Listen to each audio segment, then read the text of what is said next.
World of Warcraft is a very old game. In fact, World of Warcraft has been in development for a very long time, almost 20 years at this point. In its developmental history, there have been a lot of things that have been planned into the game and things that have got scrapped. There are quite a lot of facts about Classic WoW that you guys probably did not know about. So with that being said, here are 7 things you didn't know about Classic WoW. Starting off at number 7 is player housing. So the idea of player housing is not new to World of Warcraft. In fact, player housing at the time for other MMOs was quite common. A lot of MMOs at the time had their own player housing system where you could go in, check your mail, send stuff, and bid on auctions. The player housing concept is a unique idea, and Blizzard actually thought about it quite seriously for a while. In fact, in the alpha version of World of Warcraft, there were actual player housing in the game, but this got quickly scrapped for a number of reasons. The player housing system in the alpha version of WoW was actually something that was in the open world and not something that is instanced, and they realized that if they had the player housing system in WoW,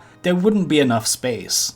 After World of Warcraft Classic was released to the public, the topic came up again, and many people asked for that feature to come back. Cadium from Blizzard said, "Housing is a huge feature with a lot of dedicated time needed. While we definitely want to do housing and it is something on the list, it's not a soon after released feature. It's more of a on the horizon feature." This portal in Stormwood is kind of a mystery, but more than likely this was going to be a player housing instance that was locked behind a gate. The feature never came out, so nobody could access this portal. However, if you go out of bounds, and a lot of people have tried, they have found out that there's not much behind the portal, and that the portal itself doesn't actually take you to a new instance, aside from just seeing some glitchy terrain in Stormwind. And I believe after Cataclysm came out and Stormwind was revamped, they finally took this portal out of the game, leaving many people to believe that we will never get player housing in World of Warcraft. In 2012, the topic came up on the Blizzard forums, and Taquilus said,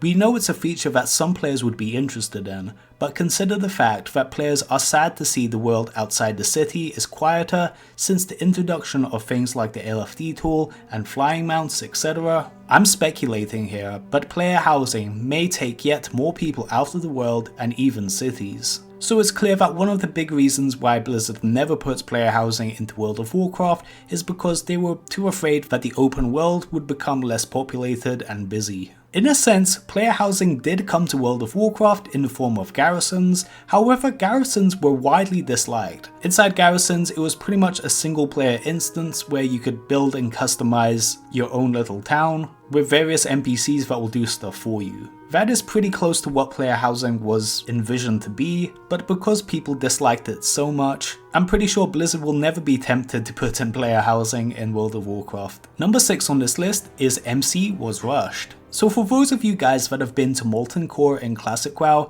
you guys may have wondered why this raid is so basic. Well, to tell the truth, the reason why the Molten Core was created is because Blizzard had to quickly create some content for high level players because they were demanding more raiding content aside from Onyxia. You see, back in the day, Molten Core was not in the game, and high level players could only really take on Onyxia and there wasn't really any other challenge. Blizzard didn't plan for many people to hit level 60 and do raiding content to begin with, so the fact that they had a massive amount of demand for more raids in the game aside from just Onyxia meant they had to quickly create the Molten Core just to satisfy the players. And this is part of the reason why the Onyxia achievement quest is so long and detailed. It's because this was actually designed to be the ultimate challenge in the game. So they wanted to make the attunement process as long as possible. But more people hit level 60 than they realized, and more people were able to do the content, so they had to quickly rush out a 40-man raid, and Molten Core was that raid. If you think about the lack of complicated mechanics and unique models in Molten Core, this will begin to make sense. In terms of the design of Molten Core and the lore behind it, there really wasn't that much work put into it. And that's not me trash talking, that is literally from the mouths of Blizzard. In fact, Blizzard have said that Molten Core was created in a day, so that would explain why it's just a big fiery cave with a bunch of big elementals inside. If you compare it to raids like Zul'Gurub and Karaj and Blackwing Lair, you can clearly see that a lot more effort was put into those raids, whereas Molten Core was literally rushed by Blizzard. Number 5. Hybrid classes were designed bad. So you guys may have heard of the term meme spec in classic WoW, which is pretty much a derogatory term for anybody that is playing something outside of the common specs of that class. A paladin tank is considered a meme spec, a retribution paladin is considered a meme spec, and a lot of classes have examples of that. And there is a reason why these hybrid classes have some specs that are really bad. It's not because Blizzard made a design flaw, it is more because Blizzard actually planned for them to be bad. Blizzard's philosophy at the time was that if a class can do multiple specs, those specs had to perform worse than the dedicated classes. For example, a rogue can only do DPS, whereas a druid can tank, do DPS and heal. So in Blizzard's mind, they made the rogue class stronger in their DPS spec because they can't fulfill any other role, whereas the druid can, so they made the druid's DPS capability significantly lower. This was a common concept at the time. In role-playing games there is such a thing as the hybrid tax, where if you can do multiple things, you won't be able to do one specific thing as good as another class.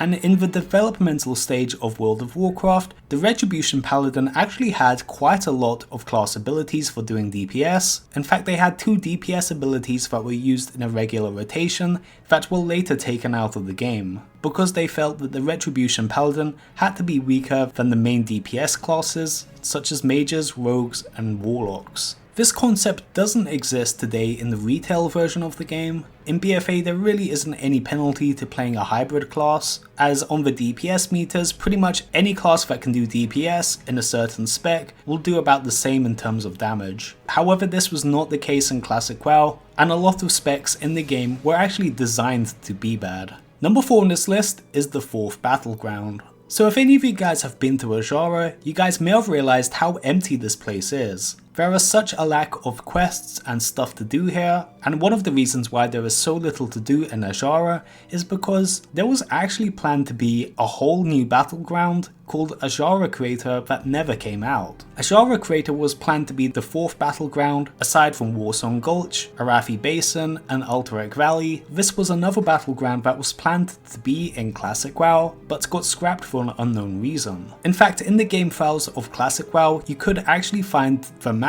to Azshara Crater, which has had a lot of work put into it. Looking around the Azshara Crater, you can see that this was planned to be a very big battleground and what looks to be a similar layout to a MOBA game, where you have multiple lanes, towers, and neutral camps. The idea of a MOBA style battleground in Classic WoW is definitely an interesting idea. However, since we are not Blizzard, we don't know exactly how this would have turned out, but there must have been a good reason why they never released it to the public. Perhaps Blizzard felt that the Azshara Crater was too complicated, but then again we did have Alterac Valley, which had a lot of stuff going for it.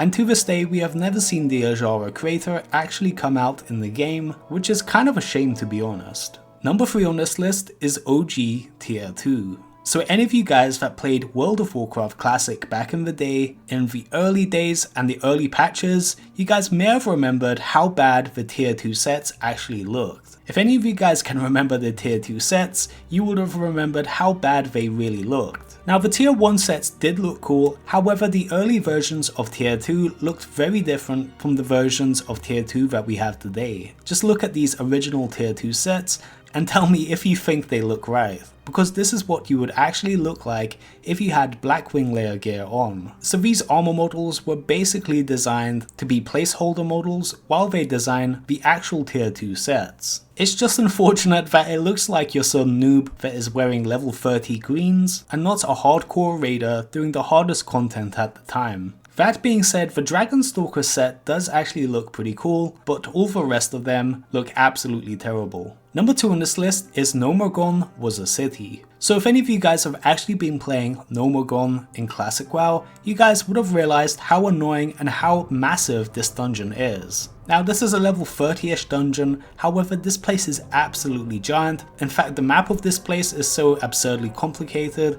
and detailed, and there is actually a reason for that. Gnomergan was actually initially designed to be the capital city of the gnomes that would be in the game. Now in the lore, this used to be the capital city of the gnomes, however it was never actually put into the gamer stat, it was obviously a dungeon. This would have been a capital city on the level as IRONFORGE, Darnassus, and Stormwind. However, Blizzard decided against it and ultimately converted it into a dungeon. They took out all of the Alliance NPCs and put in a bunch of mobs. I believe the reason why they took out GNOMERGAN as a capital city for the gnomes because they felt it was imbalanced. Because on the Horde side, you have the trolls who don't have their own capital city. The closest thing they have are the Echo Isles. Obviously this is quite unfair and they felt that this was too unbalanced. Number 1 on this list is Hidden Old IRONFORGE. So Old IRONFORGE can easily be accessed in the current version of the game. In fact, the gates are wide open and you can just go down here. However, in Classic WoW this was still in the game files and was just under our noses in IRONFORGE. If you go underneath the map in IRONFORGE and you use some tricky out of bounds glitch, you can actually access Old IRONFORGE and explore this place by yourself. This hidden zone in World of Warcraft Classic was absolutely mind-blowing, and is really a beautiful zone. It's just a shame that we never got to explore it in any legit way. However, the people that were smart enough to get into this place got to see one of the coolest sights in World of Warcraft history. Well guys, I hope you enjoyed this video. If you enjoyed the video, please drop a like down below and subscribe to the channel. This is vaulty, signing out.